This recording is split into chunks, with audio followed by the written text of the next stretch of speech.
Hi hello నమస్తే.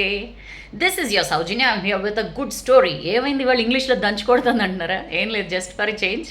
Yeah, అనగనగా ఒక ఊళ్ళో ఒక అబ్బాయి ఉంటాడు. వాళ్ళ నాన్న చనిపోతే అతను అనుకుంటాడు ఎలా అయినా సరే నాన్నని అంటే నాన్న పాప విముక్తం అవ్వాలి, ఆయన స్వర్గానికి వెళ్ళాలి ఆయన ఆత్మ అని చెప్పి వెతుకుతూ వెతుకుతూ ఒక గురూజీ దగ్గరికి వెళ్తే చెప్తాడనమాట. గురూజీ మీరే ఏదైనా చెయ్యాలి, మా నాన్న తెలుసో తెలియకో ఏమైనా తప్పులు పాపాలు ఏమైనా చేసుంటే అసలు అవి ఏమీ ప్రభావం చూపించకుండా ఆయన చక్కగా ఆయనకి స్వర్గలోకాలు ప్రాప్తించాలి, అట్లా ఏదైనా చెప్పండి నేను చేస్తాను ఇక్కడ.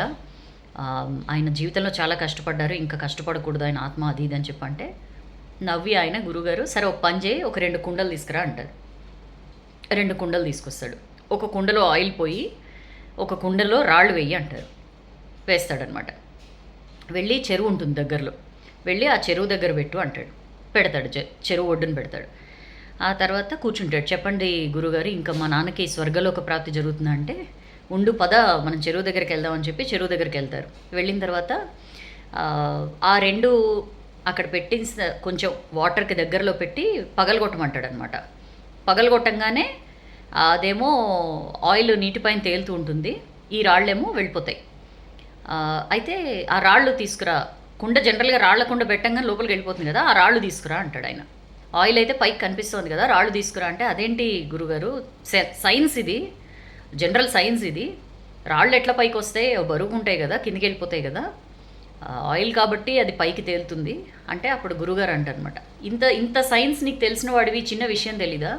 ఎవరేం చేసినా సరే మనం చేసిన పాపాలు అనుభవించాల్సిందే, దాని కర్మ ఫలితం అనుభవించాల్సిందే. అది ఎప్పటికీ కూడా దాన్ని చూసి చూడనట్లు వదిలేయండి, లేకపోతే దాన్ని తుడిపేయండి అంటే అయ్యేది కాదు. మనిషి ఏదైనా సరే తన లైఫ్లో ఏవైనా సరే చెడు చేసినా, ఎవరికైనా చెడు చేసినా కర్మ ఫలితం అనుభవించక తప్పదు. అది అది మీ నాన్నకు కూడా వర్తిస్తుంది.